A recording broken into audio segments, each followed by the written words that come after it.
starts kicking off and hopefully not hit myself in the face with a bookmark. Like, surely that's just asking for trouble. I don't know why I'm holding this up because this isn't the cover. Where is the cover? I have a lot of feelings.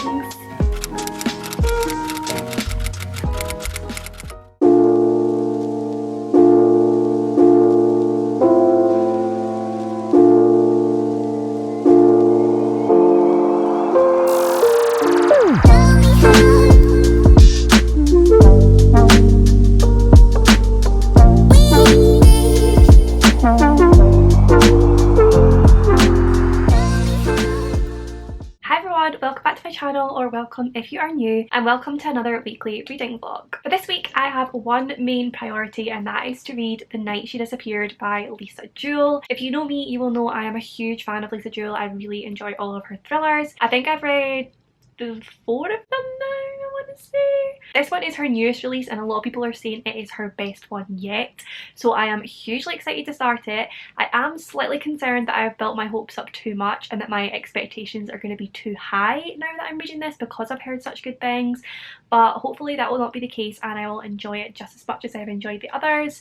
I think out of all the books that I've read of hers, they've either been 3 or 4 star reads. Mostly 4 stars, maybe 1 3-star read, I think is the case. But I just really enjoy her writing. I always fly through her books and I'm usually guessing right up until the end, so I'm hoping that's going to be the case with this one. In this one I think we have 2 different time frames. So we have the summer of 2017 where a young girl called Tallulah, she is a teenage mum, she goes out for the night to some pool party, I think, in the woods. A pool party at a house in the woods, and she does not come home. It is 4:30 AM and her mum Kim wakes up and realises her daughter is not home and she never returns, and she just does not believe that she would ever leave her young son. And then we have summer 2018, the following year, where Sophie is walking around these woods nearby where her boyfriend has just started teaching, and she sees a sign in the ground saying "dig here." That's all I know. I do not know anything else about this. I have been lucky and not seen any spoilers whatsoever. I'm really excited to read this one. I'm hoping it is just gonna keep me on the edge of my seat the whole way through and I will devour it like I have with all of her other books. After that, I'm not really sure what I'm going to read this week. I'm kind of just going to let myself mood read after I've finished this one. I don't know if I'm going to pick up another thriller or I'll pick up a romance, if it'll be on my physical TBR, if it'll be on Kindle Unlimited. I don't know. I'm just going to see how I feel once I finish this one. Those are my current plans for the week. We will see how we get on. Maybe I'll read 3 books, maybe I'll read 2, maybe I'll only read this one. Who knows? The world is my oyster. Right now I am currently on Maddie's reading sprints. We've just gone live. Well, we went live about half an hour ago, then it crashed and we all disappeared, and now we're back on. So fingers crossed it all works out for the rest of the evening. But I'm just going to settle into these sprints and see how much I can get read of this book.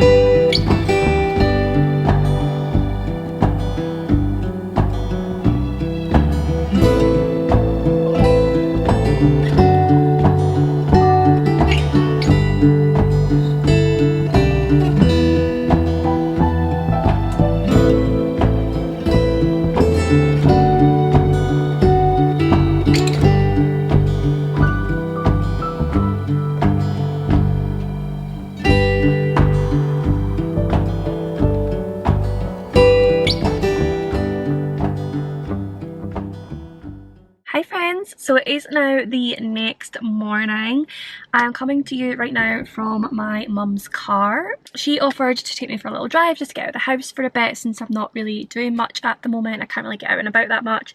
She's taking the dog for a walk and I'm just sitting in the car and I'm going to continue reading while I am in here. I did start The Night She Disappeared last night on Maddie's sprints and I got to page 138 and I am definitely intrigued by this one. I'm definitely really enjoying it so far.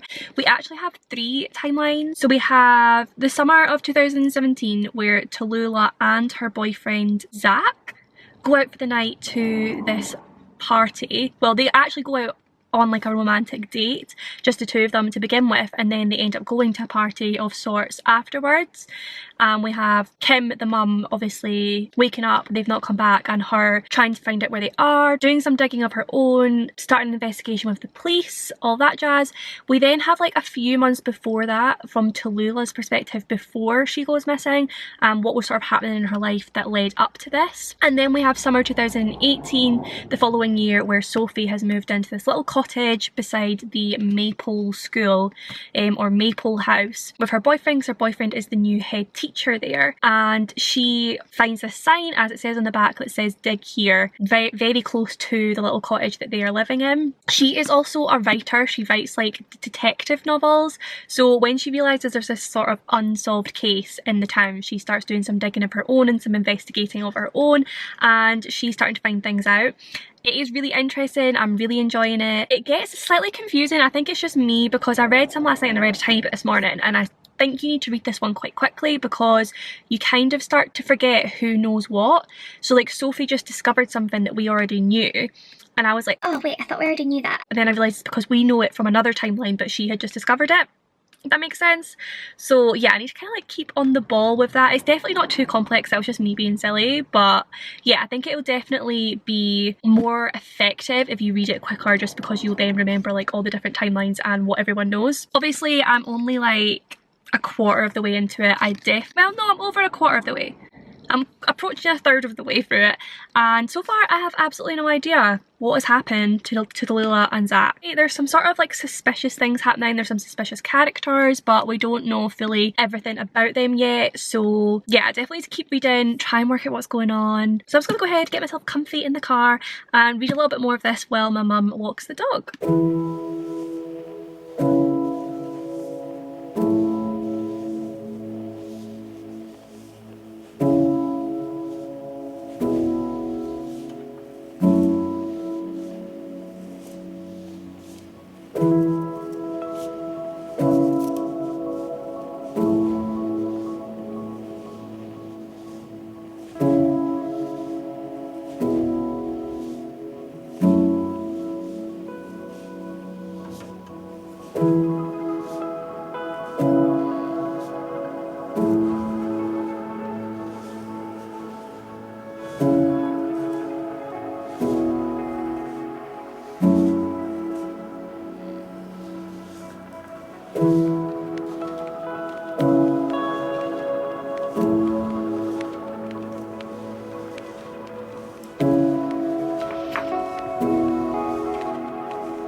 Happy Thursday. It has been a couple of days since I last updated you.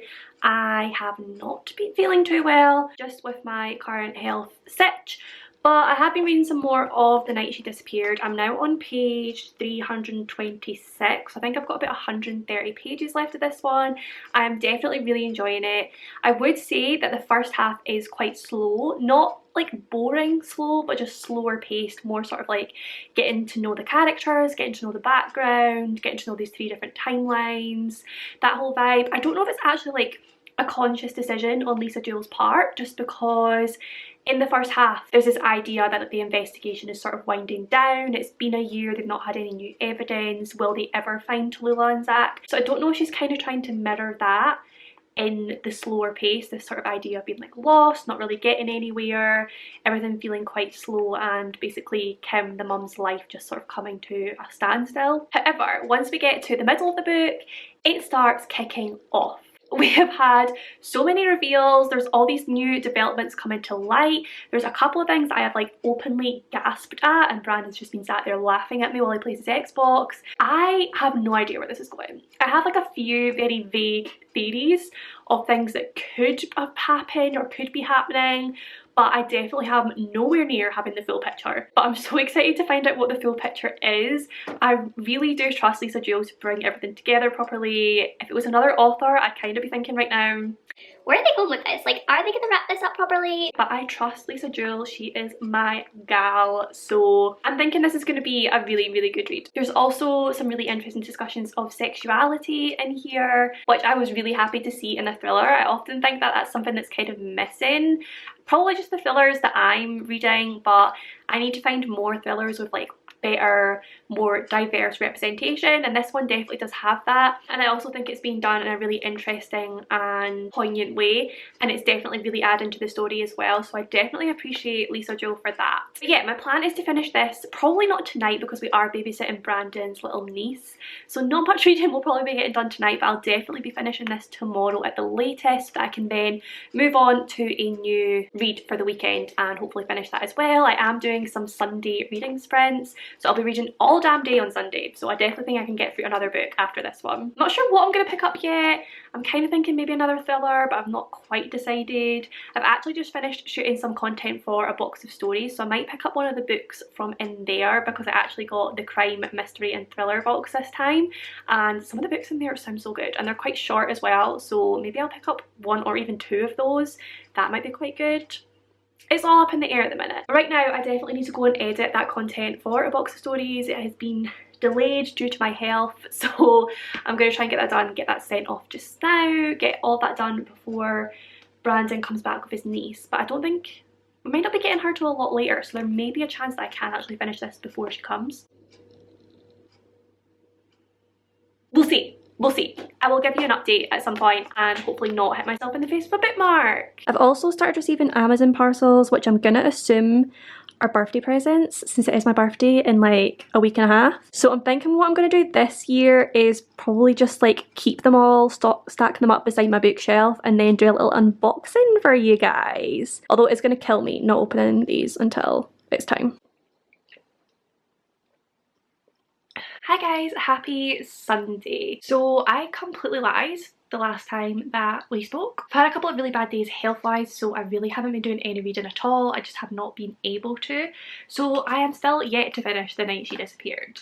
But the plan for today is to do a lot of reading. I am currently hosting some Sunday reading sprints, which I'm hoping to like bring back, maybe make them a weekly thing, because I have really missed doing sprints and I do love getting loads done on a Sunday. I feel like Sundays are usually the time when I just really, really want to read all day long, which is exactly what I plan to do today. So I think I've got maybe like 80 pages, 90 pages left of this now. So I'm going to finish this one in the next 1 to 2 sprints, get that one out of the way, and then move on to this one, which is The Assistant by S.K. Tremaine. This is one of the books that I got in my box of stories and it sounds so good, so gripping, so I'm definitely going to move that on to this one next.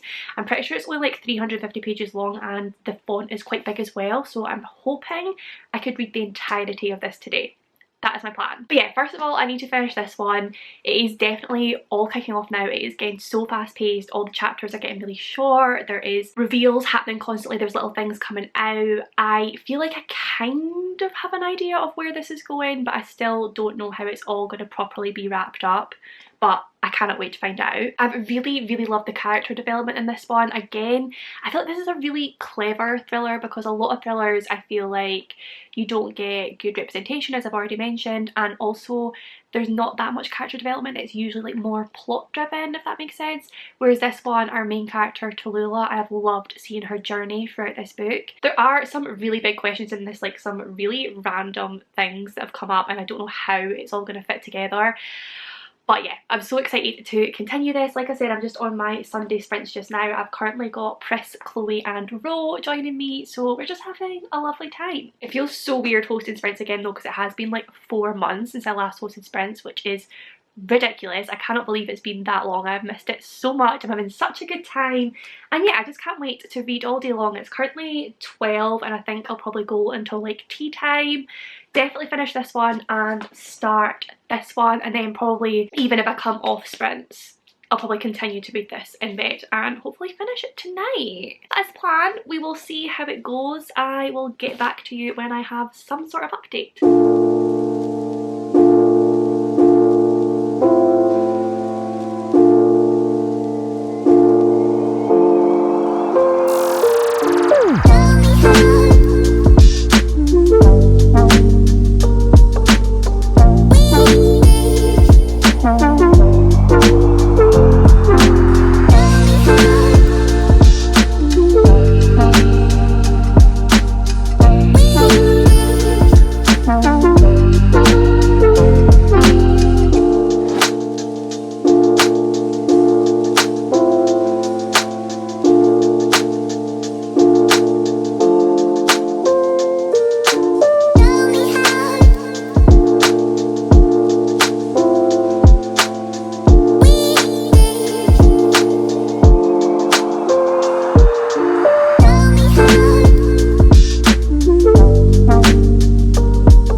Alright guys, I have now officially finished The Night She Disappeared and I'm going to give this one 4 out of 5 stars I think. I did obviously still really enjoy it. I really just love Lisa Jewell's writing style. I just feel like it's always really engaging and I just keep reading and reading and just totally get lost in her books. I felt like that with every one of her books I've read, whether I really like the plot or not. I just really click with her writing style. I did really enjoy the 3 timelines in this. I think they were done really well, they were weaved together really well, and I think Lisa Jewell was very good at revealing things at the right time in the right timeline, if that makes sense. I did, however, guess a lot of the ending fairly early on, which is always going to bring the star rating down for me because I do love a big shocking twisty ending, and this one just didn't give me that. I did like the ending and how it was wrapped up, but I guessed a lot of it quite early on, so it just can't be a 5-star read. So we're going to go for 4 stars. Really enjoyed my time with it, and of course we'll be picking up anything else that Lisa Jewell writes. We are still on sprints. It is now 20 to 3, so I think we'll probably have like another couple of sprints before I sign off for the day. So I am going to start my next book, which is The Assistant by S.K. Tremaine. Like I said, this is one of the ones that I got in my crime, mystery and thriller box of stories, and this one looks so good. I'm actually really excited to start it just now. So this one is about like a home assistant, like an Alexa or something of that vibe, and it says the home assistant sits on your shelf. It controls the lights, turns music on and off, looks after the heating, reads your emails and texts, records everything you say, ends your friendships, ruins your career, and now it wants you to die. So I think this one is going to be a really good read, I'm hoping so, and Lisa Jewell has commented on it saying one of my top reads of the year. So I'm hoping she's right. I do really enjoy anything that has anything to do with like smart houses and things like that. I just find it so thrilling, and like I'm always on the edge of my seat, totally creeped out by things like that. I've watched quite a few TV shows with that sort of concept and they always make me feel so creeped out. Like I don't know how anyone could ever trust a smart house. Like when you watch these TV shows where people like lock their doors from their phones, like surely that's just asking for trouble. So yeah, I think this one's going to be quite a good creepy read, and hopefully it'll have a good twist ending for me because I'm really craving one now. So I'm going to get started on this one just now and continue to sprint.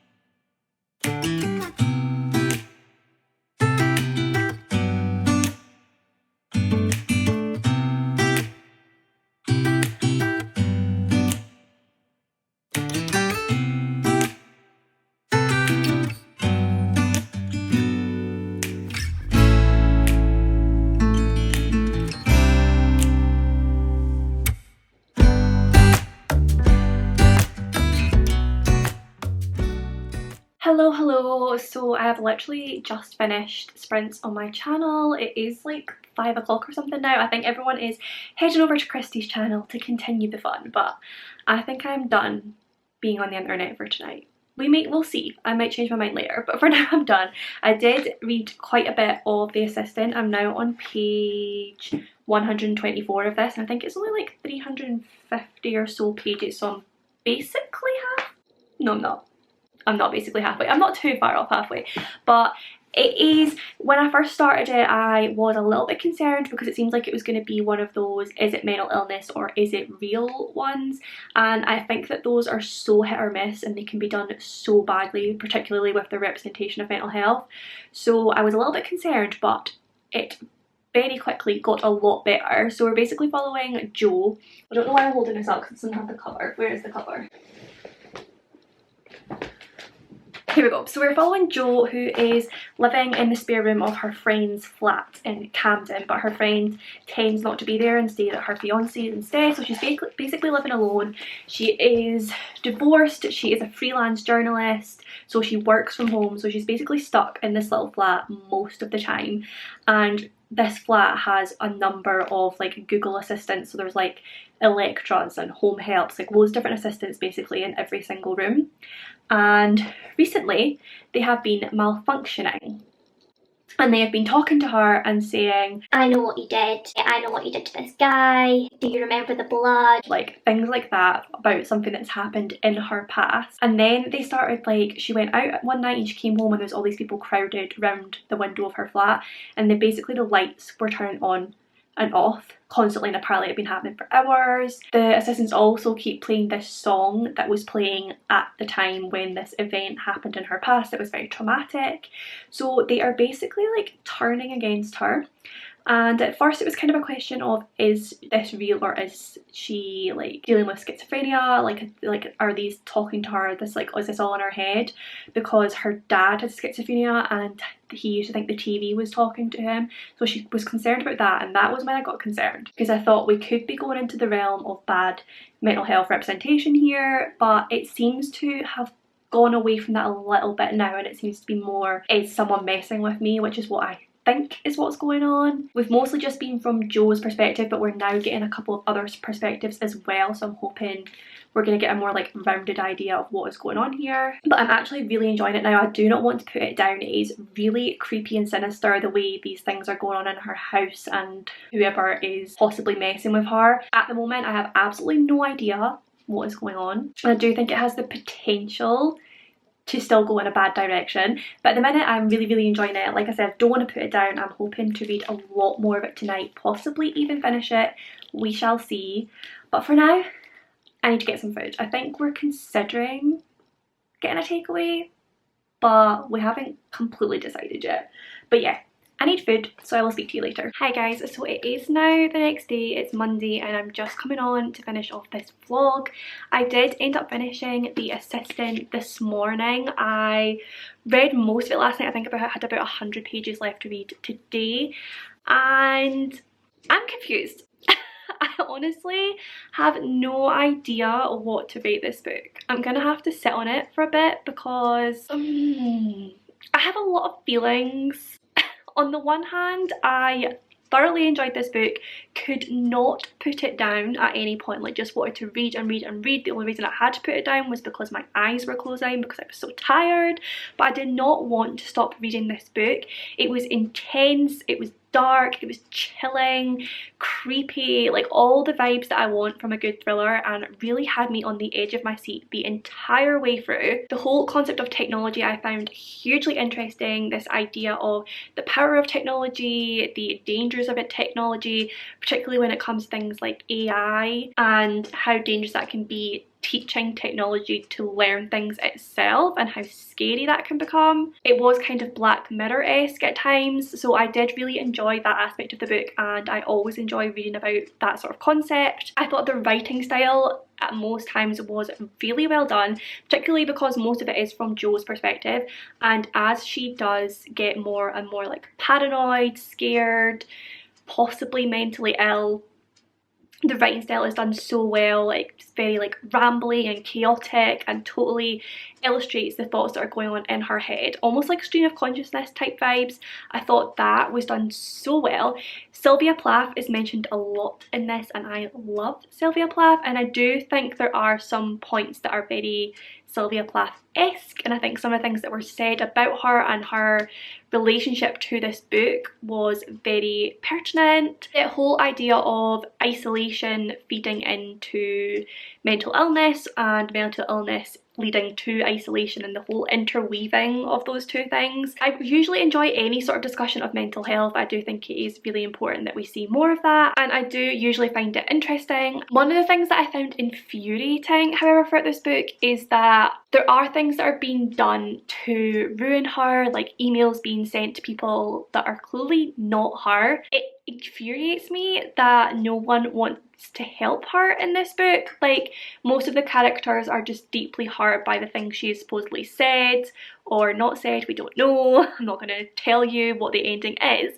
But if she is mentally ill, if this is your friend or family member, surely you know something is not right and you would want to help them. You wouldn't just completely cut them off and turn your back on them. You know they're a good person, a nice person. So if they are sending you things like this, something is wrong, they need help.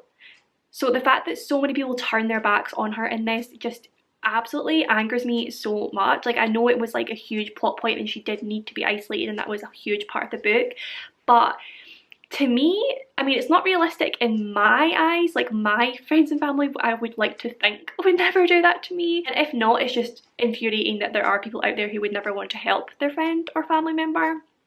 I don't know, I find that aspect really difficult to read. And then the main thing that I am so disappointed about in this book and really confused by is that a lot of it I think is really intelligent, and some of the writing is, like I said, really pertinent, really poignant, especially some of the discussion of mental health and gender. However, there's also a lot of language used in this that is deeply offensive. So words like schizo, I don't understand, because this, like I said, in so many ways this is like quite an intelligent book, and the characters in this are supposed to be highly intelligent, educated, cultured as well. Basically, I just do not understand how there can be so much in this that, like I said, is really good, deep discussion of mental health and really interesting discussion, and to use Sylvia Plath in this, but then to use words like schizo and mad women, like, it's hugely offensive, and it's also kind of offensive to the memory of Sylvia Plath as well to use her in this and use so much of her story in this and then use language like that. I don't know. I don't know how to feel. I don't know what to rate this, because so much of the plot and so much of it makes me want to 5-star it, but I cannot possibly do that when there's language like that used in it. So I just don't know. I'm gonna have to sit on this one for a bit, I think, and make some sort of final decision. I would like other people I know to read it so I can discuss it with them and hear what their thoughts are, because yeah, confusion. But that will be it for this weekly reading vlog. Hopefully next week will be a little bit less confusing. There'll be some good titles in there. I am buddy reading The Sanatorium next week, I believe, with Leah, so hopefully that will be a good book. And then I have no idea what else I'll be reading, but I will let you know in the next vlog. If you did make it to the end of this vlog, then pop the question mark emoji down below, just because that is the way I feel at the moment. Utter confusion. Pop that down below just to let me know that you made it to the end of this vlog and that you enjoyed your time here. But as always, if you did enjoy this video, then do please give it a big thumbs up. Subscribe for more bookish content from me. Comment down below with any of your thoughts and feelings. I do reply to every single comment. Check out all of my other socials that are linked in the description box if you are not already following. I love you all, and I will see you in my next one.